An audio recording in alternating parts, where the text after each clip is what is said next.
11 il əvvəl tarixin ən məşhur komik aktyorlarından biri evində ölü tapıldı. Çoxumuz uşaqlıqda onu məhz bu obrazla tanımışdıq.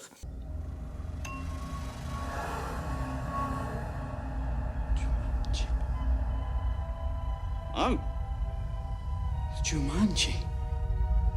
Robin Williams özünü öldürməyə vadar edən səbəb nə idi?